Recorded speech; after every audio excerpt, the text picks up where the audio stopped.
La boîte à dessert tremblait dans les mains de Rebecca tandis que des larmes coulaient silencieusement sur son visage. 20 ans en tant que PDG, et elle n'avait jamais pleuré au bureau, jusqu'à ce jour où une tarte aux pommes arrivée par erreur chez un inconnu portait exactement le goût d'une enfance qu'elle avait dépensé des millions pour oublier. James Foster traverse la vie discrètement, ombre de l'homme qu'il avait rêvé de devenir. À 38 ans, ses larges épaules portent le poids invisible de la paternité, du deuil et des rêves abandonnés. Son appartement, petit mais impeccablement tenu, se trouve au 12e étage du Westlake, un immeuble ancien récemment racheté par Meridian Property. Les augmentations de loyer ont commencé, mais il ne supporte pas l'idée de déraciner sa fille du seul foyer qu'elle connaît depuis la mort de sa mère. Chaque matin débute à 4h30, quand James se glisse dans sa petite cuisine pour préparer le déjeuner d'Emily, sa fille de 11 ans. Ses grandes mains, autrefois promises à une grande carrière culinaire, bougent maintenant avec une efficacité rodée, coupant les sandwichs en triangles parfaits et glissant de petits mots entre les serviettes. Avant même qu'Emily ne se réveille, il aura déjà préparé le dîner pour plus tard, laissant des instructions précises de réchauffage sur la porte du réfrigérateur, accompagné d'un petit cœur dessiné dans le coin. Il y a 10 ans, James était la nouvelle étoile montante de la scène culinaire de Chicago. Tout juste sorti de l'école hôtelière avec un talent hors norme, les critiques gastronomiques prédisaient qu'il décrocherait des étoiles Michelin avant 30 ans. Mais lorsque sa femme Sarah a reçu un diagnostic de cancer agressif pendant sa grossesse, James a tout abandonné. Il n'a jamais regardé en arrière, échangeant les cuisines prestigieuses contre les horaires prévisibles de la cantine de l'école élémentaire Westridge, où il accomplit des miracles avec des budgets dérisoires tout en restant proche d'Emily. Ses collègues à l'école ne voient en lui qu'un gestionnaire de cantine discret et consciencieux qui surprend parfois avec des déjeuners exceptionnels pour le personnel. Aucun ne sait qu'il a autrefois été formé par des chefs mondialement reconnus. Son directeur, le principal Matthews, avait un jour commenté qu'il était surqualifié, mais n'avait jamais insisté quand James détournait les questions personnelles avec un sourire doux et un changement de sujet. Le seul moment où James semble vraiment vivant, c'est lorsqu'ils pâtissent. Le vendredi soir, avec Emily, ils créent des desserts ensemble, une tradition qui honore la mémoire de Sarah. Sarah était une pâtissière talentueuse, et ses recettes, en particulier sa tarte aux pommes, restent le cœur de leur rituel. Les voisins des appartements voisins se sont habitués à l'arôme sucré de cannelle qui embaume le couloir chaque week-end, même s'ils parlent rarement avec ce père célibataire réservé qui salue poliment mais n'engage jamais la conversation.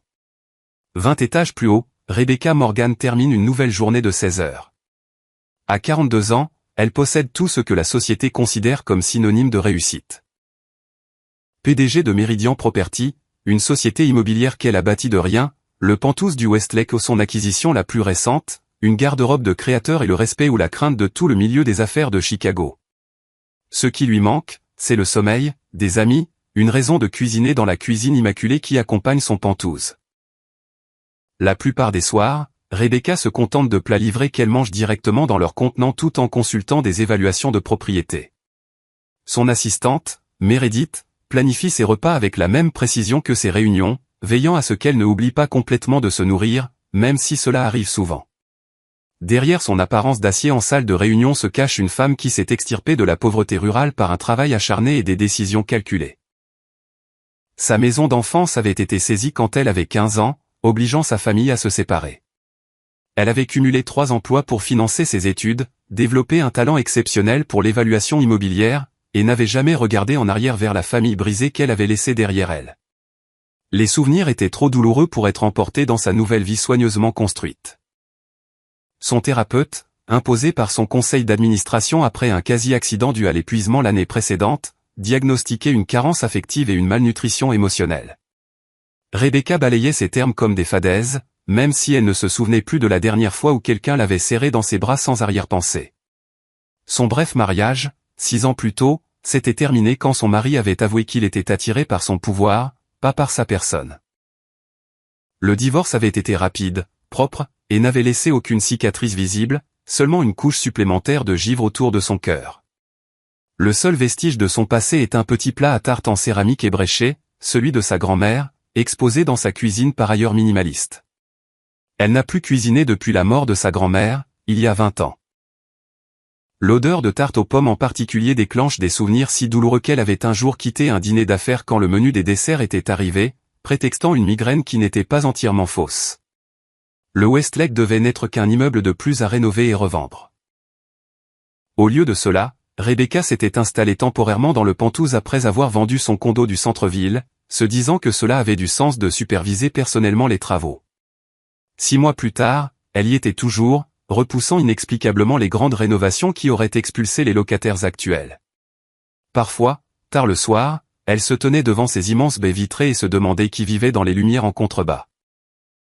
Si proche, et pourtant si impossible à atteindre. À leur insu, les vies de James et Rebecca tournaient autour du même immeuble, séparés par 8 étages, différents accès de sécurité et des mondes d'expérience. Pourtant reliés par l'arôme partagé de tartes aux pommes qui flottait parfois dans le système de ventilation du bâtiment les vendredis soirs.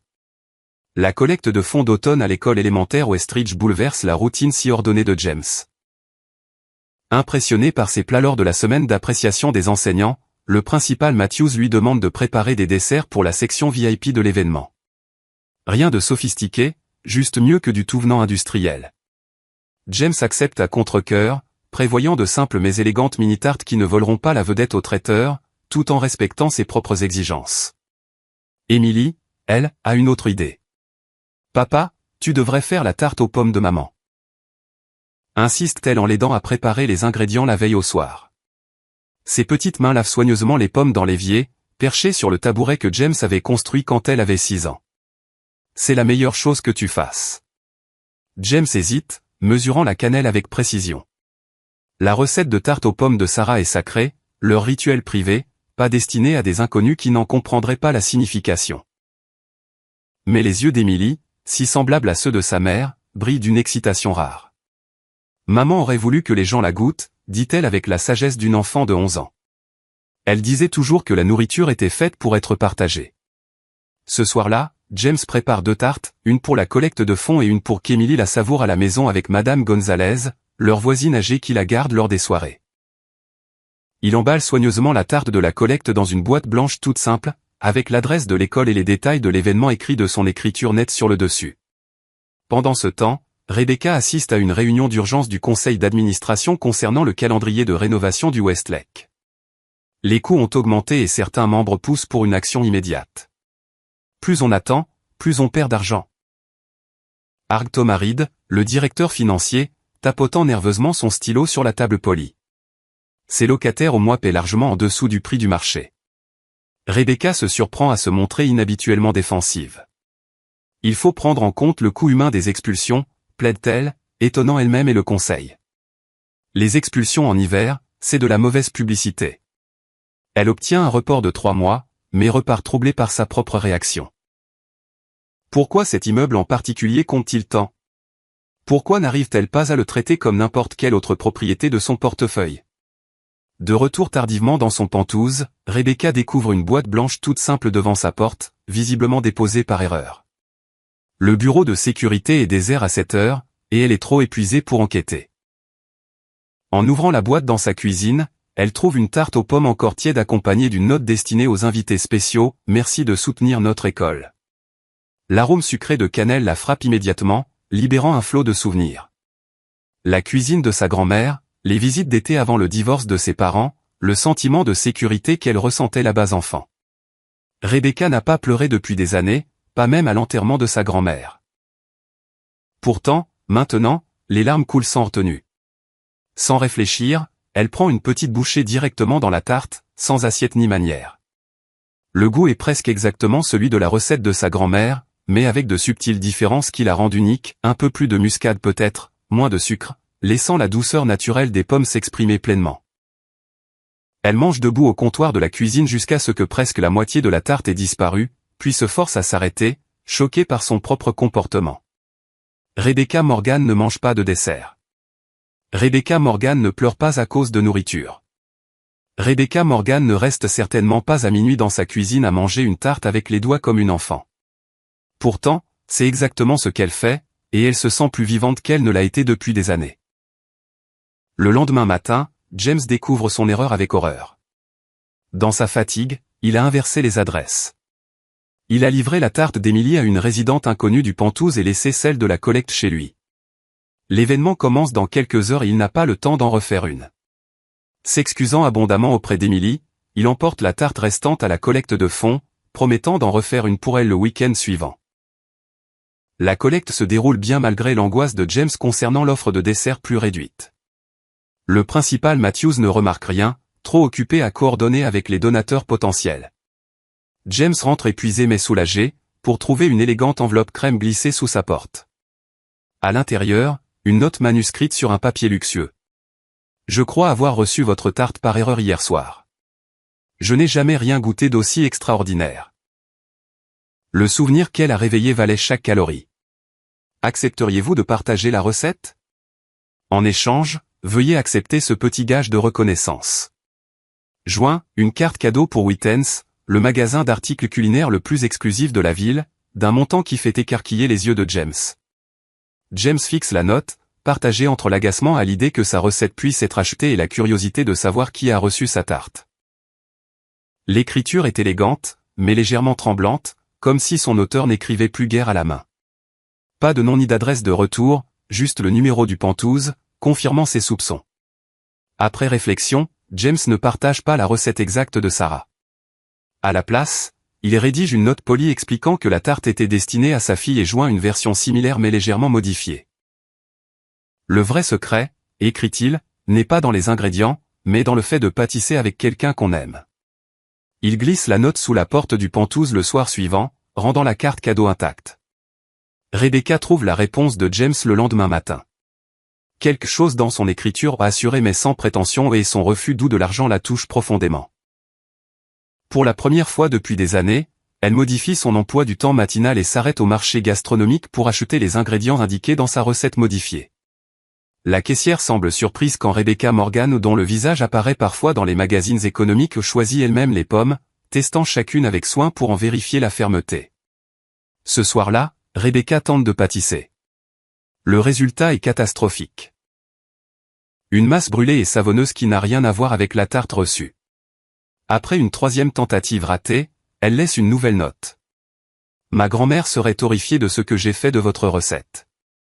Je manque visiblement de plus que le secret. Je n'ai plus cuisiné depuis mes 12 ans. Merci d'avoir essayé de m'aider malgré tout. Sa vulnérabilité, si éloignée de sa persona de salle de réunion, la surprend elle-même. Elle manque de reprendre la note, mais quelque chose la retient. Cet échange anonyme lui semble plus sûr que n'importe quelle interaction depuis des années. Pas d'attente, pas de rapport de pouvoir, juste deux inconnus reliés par une livraison erronée et les émotions inattendues qu'elle a libérées.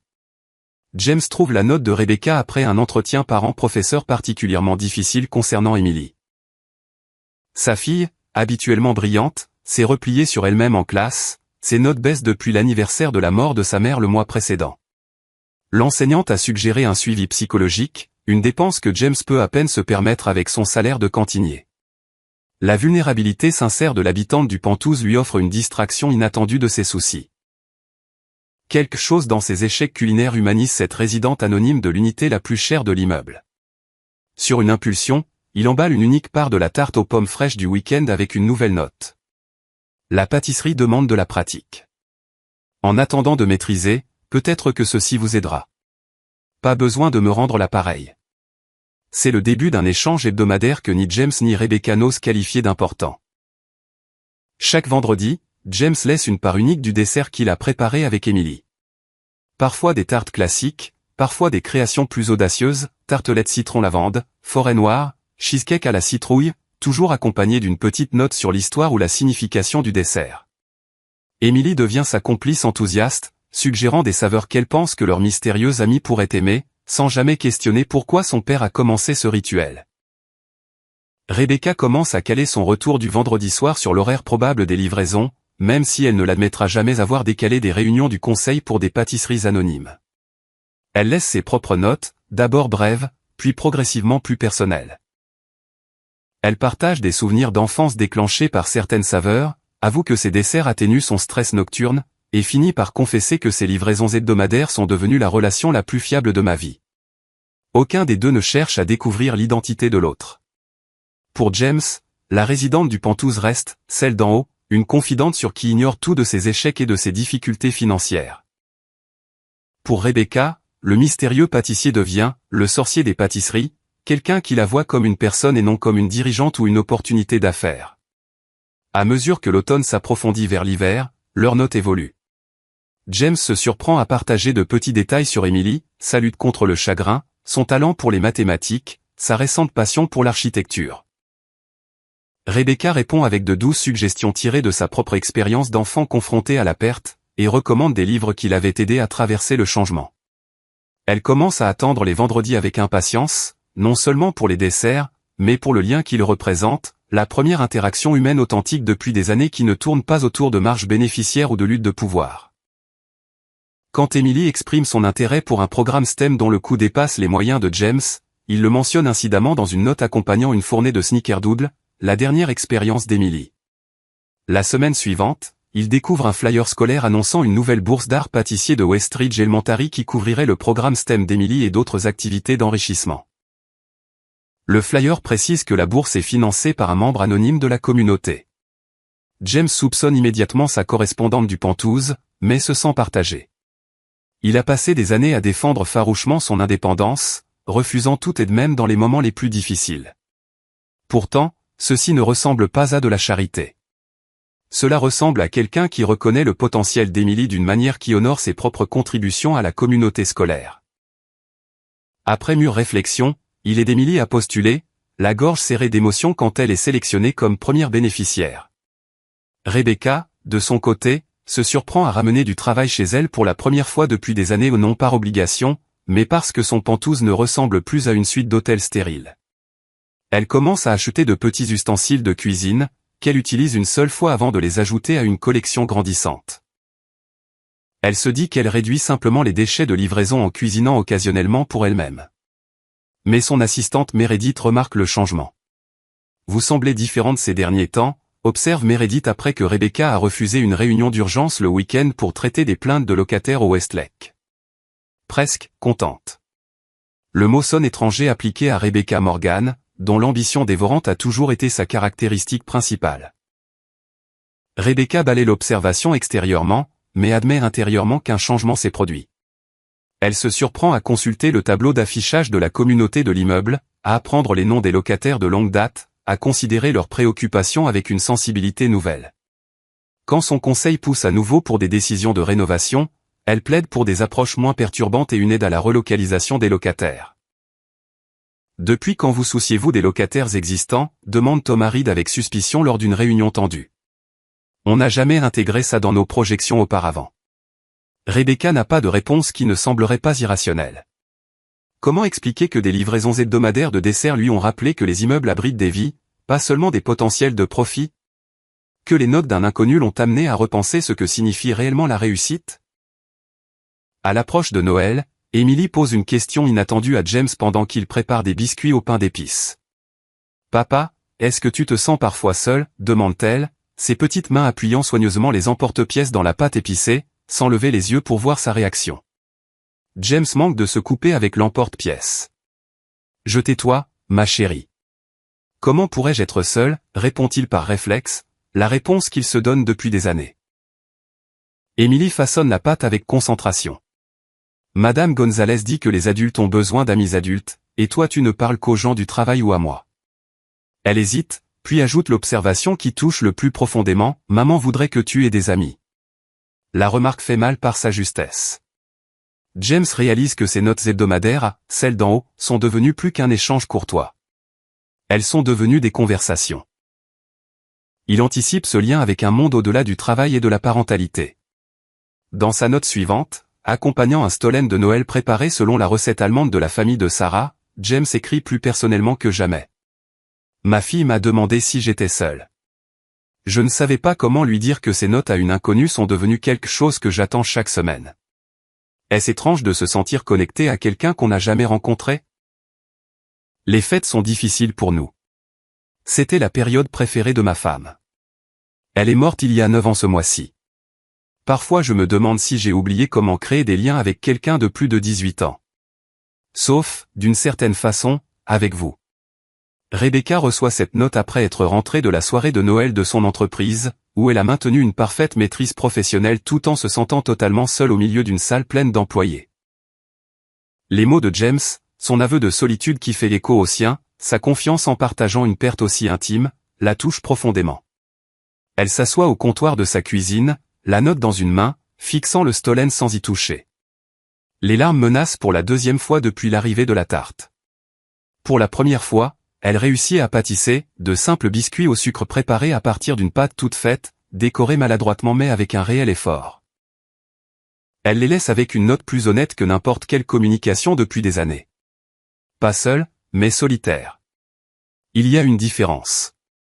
J'ai cultivé la solitude, je l'ai enroulée autour de moi comme une armure. Vos desserts hebdomadaires sont les premières choses à avoir percé cette armure depuis des années. Je suis désolé pour votre femme. Décembre marque aussi des pertes pour moi. Ma grand-mère est morte pendant les fêtes quand j'avais 22 ans. Elle était la dernière personne qui me connaissait avant que je devienne ce que je suis aujourd'hui.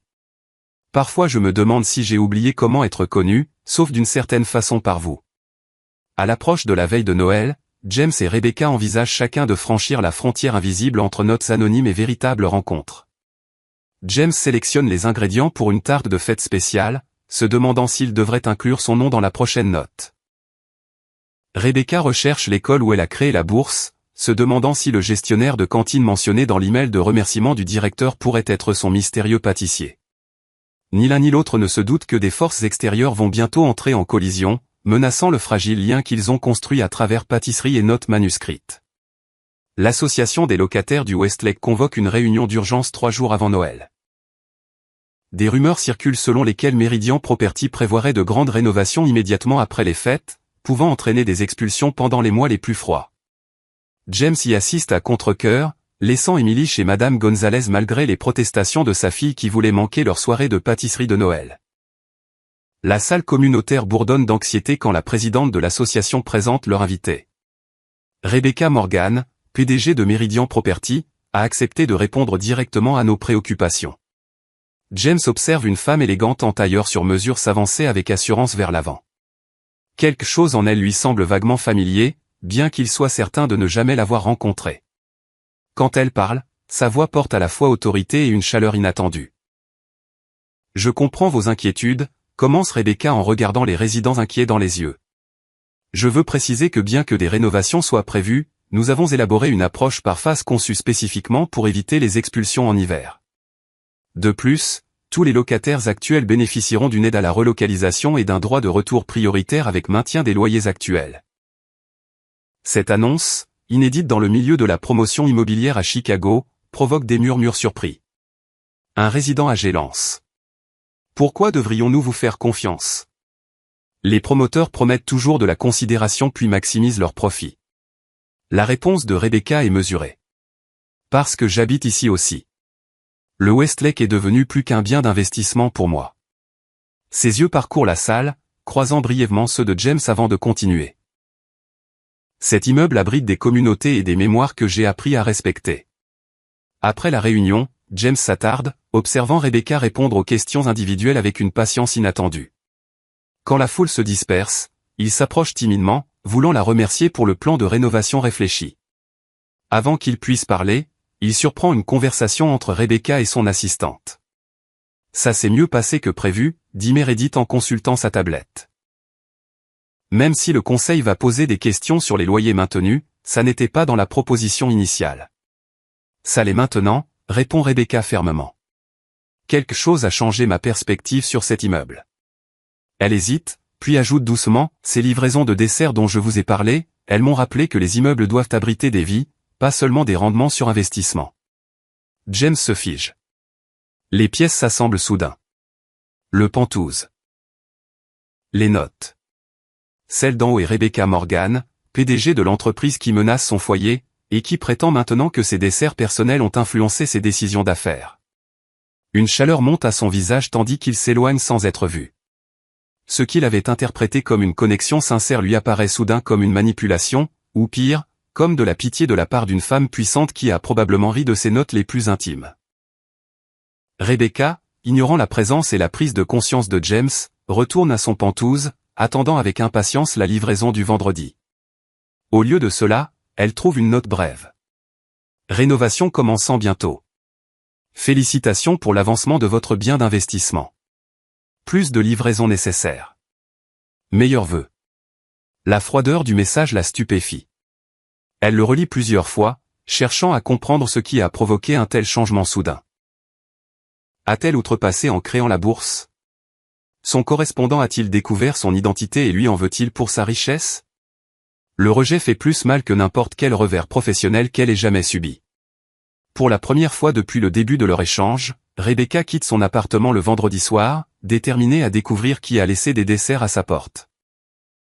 Elle attend dans le hall élégant, observant l'ascenseur de service, mais ne voit que des fêtards de Noël aller et venir. Après 3 heures, elle remonte dans son Penthouse, où le vide lui semble plus aigu que jamais. Pendant ce temps, James se jette corps et âme dans la préparation d'un Noël parfait pour Emily, pâtissant à l'excès pour éviter de penser aux notes ou à leur fin abrupte. Il se dit que les PDG fortunés n'ont pas besoin de lien avec des employés de cantine, que tout cet échange n'était probablement qu'un amusement pour quelqu'un habitué à diriger des conseils d'administration. Emily remarque le changement chez son père. « Il s'est passé quelque chose avec ton ami d'en haut ?» demande-t-elle en décorant des biscuits de Noël, ses yeux perspicaces ne manquant rien. « Il n'y avait pas d'amis. » répond James, se concentrant intensément sur le sertissage parfait des bords de tarte. Juste quelqu'un qui était gentil parce qu'il le devait. C'est faux, insiste Emily avec la certitude enfantine. Tu souriais plus quand tu écrivais ces notes, et tu faisais des desserts encore plus spéciaux le vendredi. James ne peut expliquer la politique d'entreprise ni les différences de classe à une enfant de 11 ans. À la place, il change de sujet, suggérant qu'ils aillent porter des biscuits à Madame Gonzalez. Dans son Penthouse, Rebecca travaille pendant la veille de Noël, s'immergeant dans des projections et des propositions qui autrefois l'absorbaient entièrement. Les chiffres ne lui procurent plus la satisfaction d'avant. Elle se surprend à fixer la petite collection de notes de dessert qu'elle a soigneusement conservées, se demandant comment une connexion peut disparaître aussi vite qu'elle s'est formée. Le matin de Noël, Rebecca prend une décision. Elle prépare une nouvelle fournée de biscuits simples, imparfaits mais sincères, et écrit une note. Quoi que j'ai fait de mal, je suis désolé. Ces derniers mois, vos desserts et vos notes ont signifié plus que je ne peux l'exprimer. Ils m'ont rappelé qui j'étais avant que les tableurs remplacent les relations. S'il vous plaît, ne disparaissez pas. Elle dépose le tout devant ce qu'elle pense être la bonne porte, d'après les schémas d'accès à l'ascenseur de service qu'elle a observé. Malheureusement, elle choisit le mauvais appartement, laissant son offrande de paix à la porte du voisin au lieu de celle de James. Quand James et Emily reviennent du petit déjeuner de Noël chez Madame Gonzalez, leur couloir reste vide.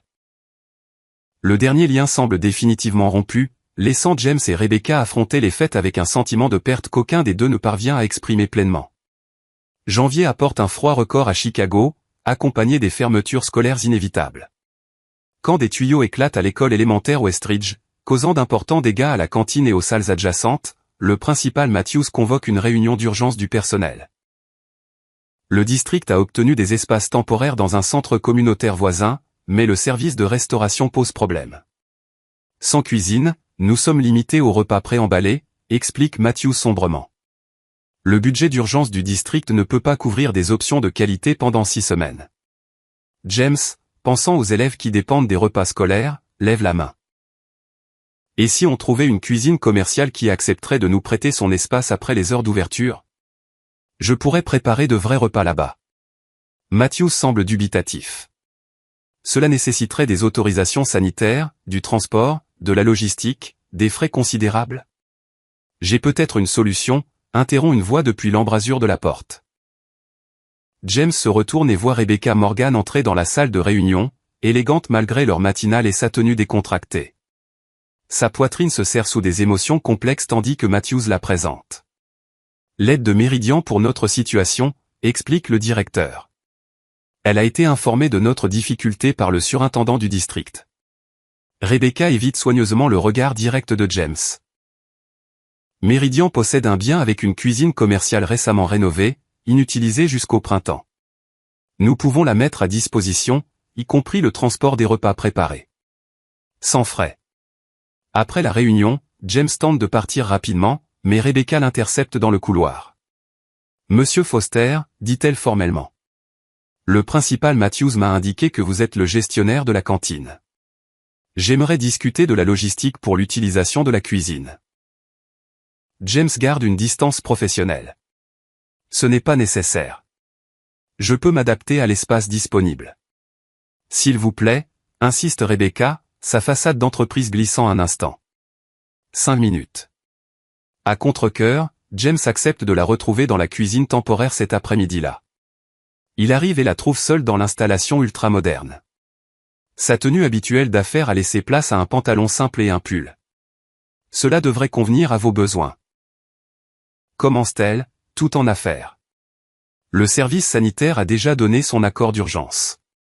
J'ai pris la liberté de faire livrer des fournitures de base. Elle désigne les réfrigérateurs industriels remplis d'ingrédients de qualité. Pourquoi faites-vous cela? Demande James sans détour. Rebecca hésite. Parce que les enfants ne devraient pas souffrir de problèmes administratifs. Après une pause gênée, elle ajoute, et parce que j'espérais peut-être vous voir ici. Moi? Pourquoi la PDG de Meridian Property se soucierait-elle de voir un employé de cantine? Rebecca l'observe attentivement. Parce que je pense que vous êtes peut-être la personne qui a laissé des desserts à ma porte pendant des mois. La personne dont les notes m'ont permis de garder la tête hors de l'eau pendant l'année la plus difficile de ma carrière. James se raidit. Jusqu'à ce que vous révéliez que tout cela n'était qu'une étude de marché pour vos affaires. De quoi parlez-vous? J'ai entendu votre conversation lors de la réunion des locataires, comme quoi mes desserts ont influencé vos décisions immobilières. Lire mes pensées personnelles sur ma femme décédée était aussi utile pour votre stratégie d'investissement? La compréhension éclaire le visage de Rebecca. Vous avez mal compris. Ces desserts et ces notes n'ont pas influencé mes décisions d'affaires. Ils m'ont influencé, moi. Ils m'ont rappelé que derrière chaque numéro d'unité se trouve une personne avec une histoire et des liens. Elle soutient son regard. Ils m'ont aidé à me souvenir de qui j'étais avant de construire des murs autour de moi. Avant que James puisse répondre, son téléphone sonne. L'enseignante d'Emily, depuis le centre communautaire. Emily est tombée pendant la récréation, possible fracture du bras, il doit venir immédiatement.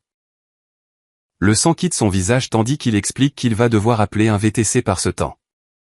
Je vous emmène, dit Rebecca sans hésiter. Ma voiture est dehors. Les heures suivantes passent dans un flou, Rebecca les conduit à travers les rues enneigées jusqu'au centre communautaire puis jusqu'à l'hôpital Northwestern Memorial. Dans la salle d'attente des urgences pédiatriques, James fait les 100 pas anxieusement tandis que Rebecca gère les formalités d'assurance avec une efficacité discrète. Elle ira bien, assure Rebecca. Les enfants sont incroyablement résilients. James hoche la tête, puis pose la question qui le taraude. Pourquoi êtes-vous encore là? Vous en avez déjà assez fait. Rebecca réfléchit soigneusement à sa réponse. Parce que pendant des mois, vous avez été là pour moi sans me connaître, sans rien attendre d'autre qu'une conversation. Savez-vous à quel point c'est rare dans mon monde? Elle hésite. Et parce que je sais ce que c'est de traverser une épreuve à l'hôpital seul. Quelque chose dans son ton fait vraiment regarder James au-delà du titre de PDG et des vêtements de marque. Qui était-ce? Demande-t-il doucement. Ma grand-mère. Crise cardiaque pendant les fêtes, il y a 20 ans. Personne d'autre n'est venu. Elle déglutit difficilement. Elle faisait une tarte aux pommes tous les dimanches. Exactement comme celle que vous avez livrée par erreur. L'orthopédiste pédiatrique interrompt, appelant le père d'Emily Foster. James se lève immédiatement. Voulez-vous que j'attende? Demande Rebecca doucement. Pour la première fois depuis qu'il a découvert son identité, James voit vraiment la femme derrière le titre. Quelqu'un d'aussi prudemment plein d'espoir et de blessures silencieuses que lui. En fait, dit-il, Emily aimerait peut-être rencontrer la personne qui a créé sa bourse. Si cela ne vous dérange pas, café à l'hôpital après. 3 heures plus tard, Emily, arborant un plâtre bleu vif et alangui par les médicaments, tient la main de son père dans son lit d'hôpital tandis que James et Rebecca sont assis maladroitement dans les fauteuils visiteurs. Alors vous êtes la dame des desserts. Dit Emily en observant Rebecca avec une curiosité franche. Les notes de papa étaient toujours meilleures le vendredi quand il vous écrivait. Emily, prévient doucement James. C'est vrai, insiste-t-elle. Tu souriais plus. Se tournant vers Rebecca, elle ajoute, il fait la meilleure tarte aux pommes du monde. Maman lui a appris avant d'aller au paradis. Rebecca croise le regard de James par-dessus le lit d'Emily. Je sais. Elle m'a rappelé quelqu'un que j'aime aussi. Emily bâille théâtralement. Tu devrais venir pour la soirée tarte un vendredi. Papa en fait toujours trop, même s'il fait semblant que non. Dans le silence gêné qui suit, James pose enfin la question qui le tracasse depuis la réunion des locataires. Comment avez-vous su pour le programme STEM d'Emily? Rebecca semble sincèrement perplexe. Quel programme STEM? La bourse pour ses cours de robotique. J'ai créé une bourse générale parce que vos notes mentionnaient que l'école avait besoin de financement. Je n'ai jamais précisé ce qu'elle devait couvrir. L'expression de Rebecca s'adoucit. Votre fille a dû l'obtenir par ses propres mérites. Cette prise de conscience modifie quelque chose de fondamental dans la perception de James. Peut-être que ce lien, aussi improbable soit-il, n'a pas été construit sur de la pitié ou une stratégie d'affaires, mais sur quelque chose de bien plus précieux, la reconnaissance mutuelle de deux âmes blessées. Le printemps arrive à Chicago avec sa timidité habituelle, journée chaude entrecoupée de coups de froid tenaces. Les rénovations du Westlake avancent selon le calendrier, mais avec des modifications qui les rendent remarquablement respectueuses des locataires. James et Emily restent dans leur appartement, même si James partage désormais son temps professionnel entre la cantine réparée de l'école et des shifts du week-end dans un nouveau programme de cuisine communautaire installé dans la cuisine commerciale de Meridian. Le premier vrai vendredi d'12 avril, James sort du travail et trouve Rebecca qui l'attend devant l'école, l'air inhabituellement incertain dans des vêtements décontractés. J'étais dans le quartier. Explique-t-elle peu convaincante. Je me suis dit que je pourrais marcher avec vous et Emily. Emily, apercevant Rebecca depuis les marches de l'école, court vers elle avec l'exubérance d'une enfant de 11 ans. Tu viens pour la soirée tarte? Papa a fait une tarte aux pommes aujourd'hui. La recette spéciale.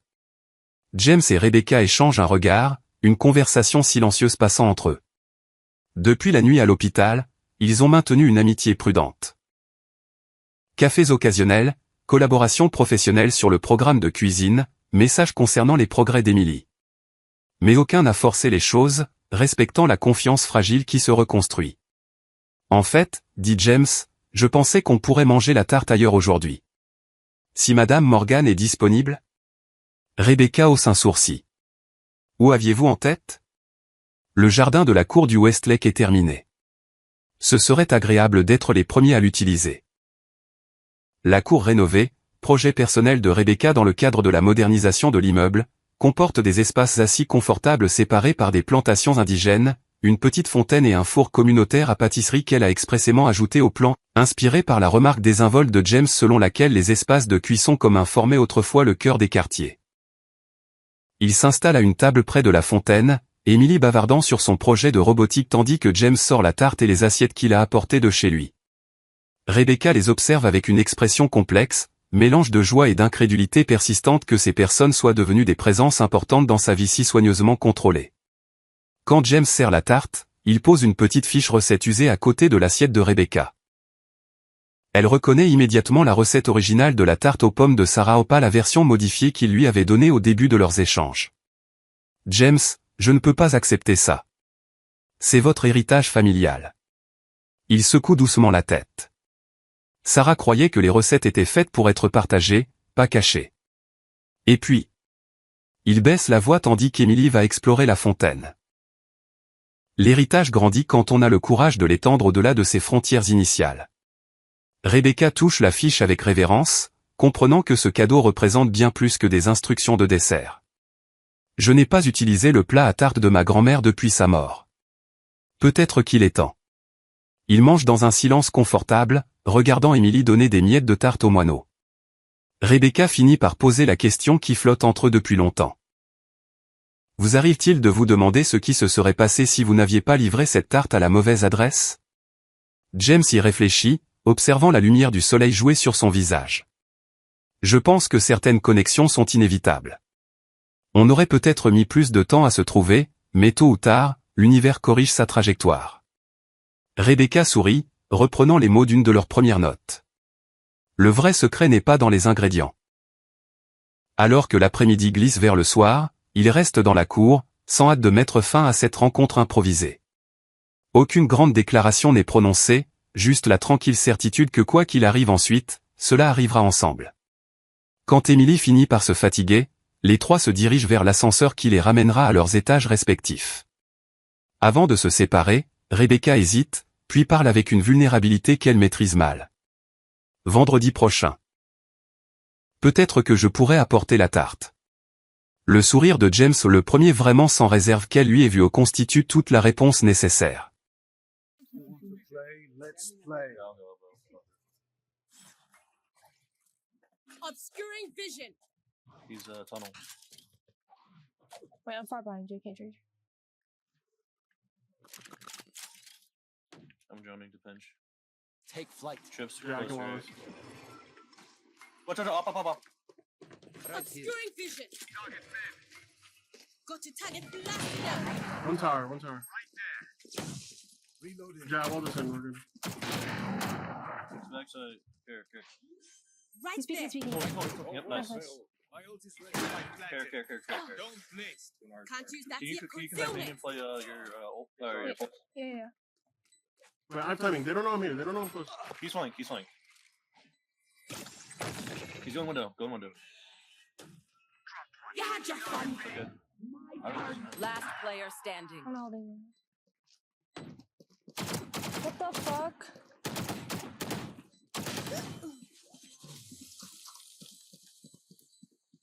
Well, I didn't want to play for my pool. I would rather play on die. Yeah, I don't know what the fuck we're doing.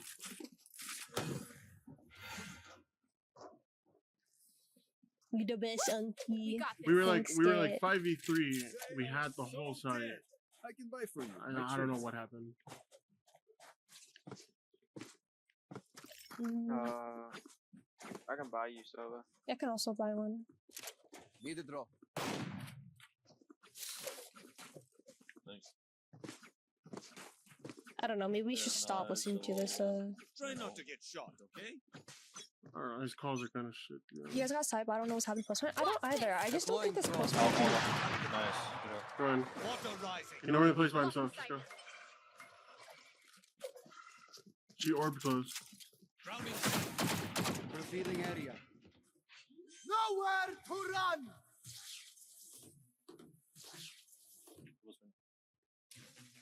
Concealment. Blocking vision. Smoke's down. Wait, I just got flanked. Spike down B. Wait, I thought you were tripped. She smoked it. Oh, that sucks. One enemy remaining. Out of charges. It's funny because I Christian thought I Best. heard something too, which honestly sucks. I was Last like, not. player standing. I was gonna watch Flink because I saw his Why trip, does and he then have an he didn't buy. I think he picked it up from the chamber.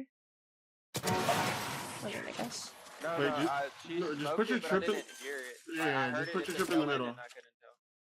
Take aim. Okay, he's Same yapping. fire. Let's not complicate it. Just put it in the middle. Just right here. She's either I can forced draw to up like do a weird ass smoke and it's more than likely gonna hit her, or she has to break it. If you put Hi, it on the side, Dawn. it's easier for her to smoke. How are you? Wasn't Chamber looking at Flink? He was looking at Flink, which I think he should have just calmed. Like, if he heard it or wasn't sure, he could have like said it. Like, I wouldn't be able to hear it from where I was at. You know what I mean? I also just don't want to play for my stuff. Get out of my way. Take flight. Concussing it. Backside still. Trip under bottom right. One tunnel. Let's pull back to mid tunnel.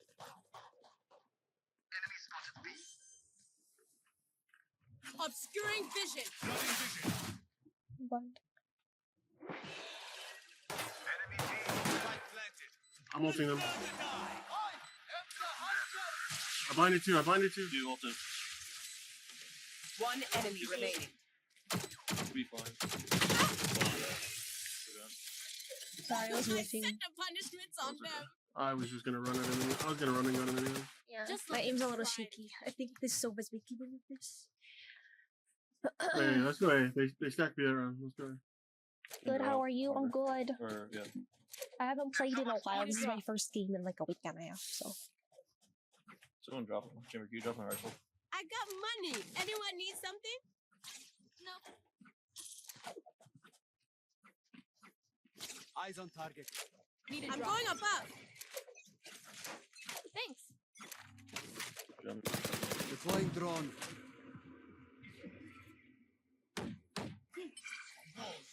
Falling in. Knocking them. Here. I just got sprayed before, like, I don't even know. The hunt begins. planted. Don't blink.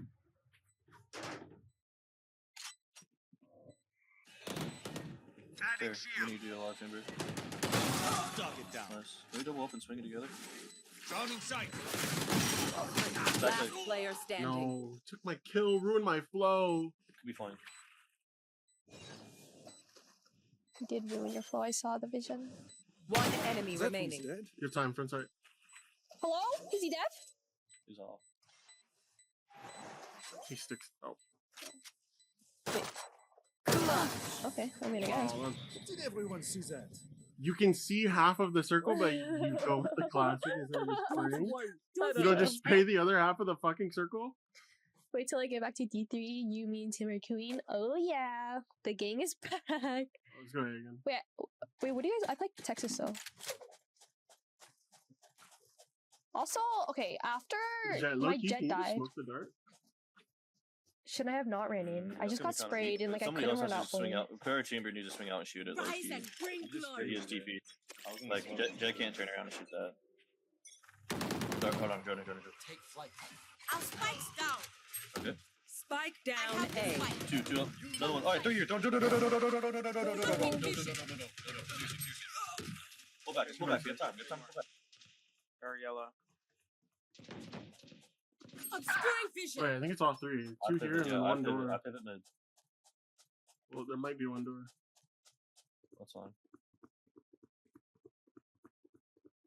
I would say you're safe.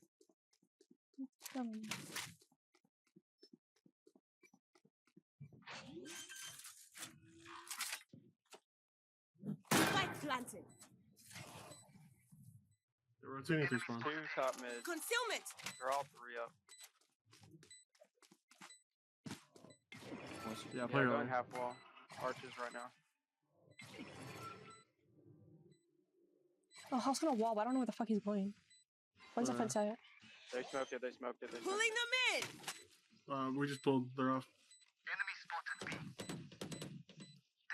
One enemy Nice. remaining. Be Last outside. player standing.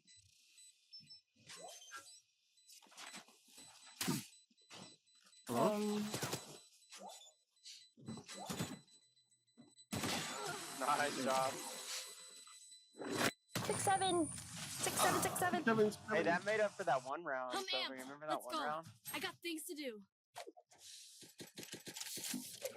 Hey, it's a duality of men, bro. What can I say?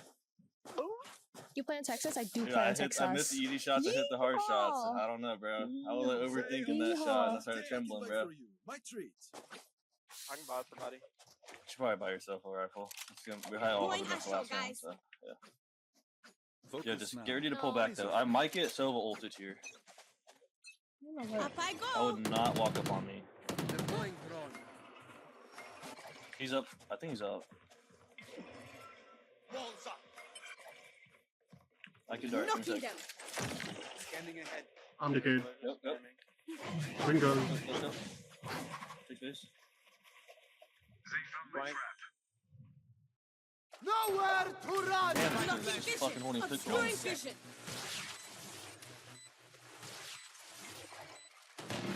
Nice. Good try. I think there's another one low key though. Well divided. You had your fun. My turn. Round in sight.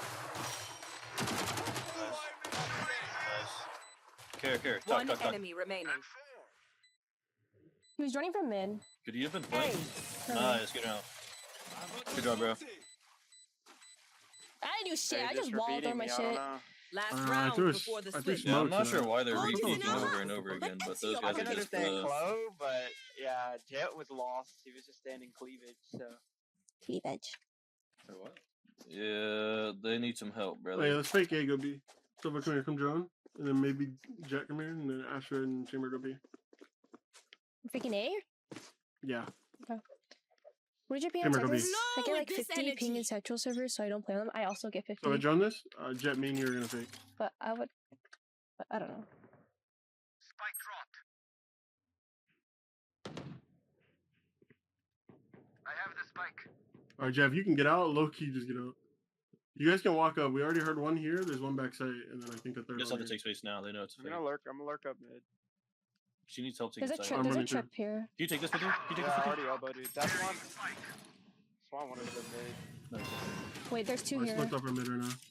All right, we need kills. I mean, Then. they read the fake. I don't know. We have 3 on A. Leave that back.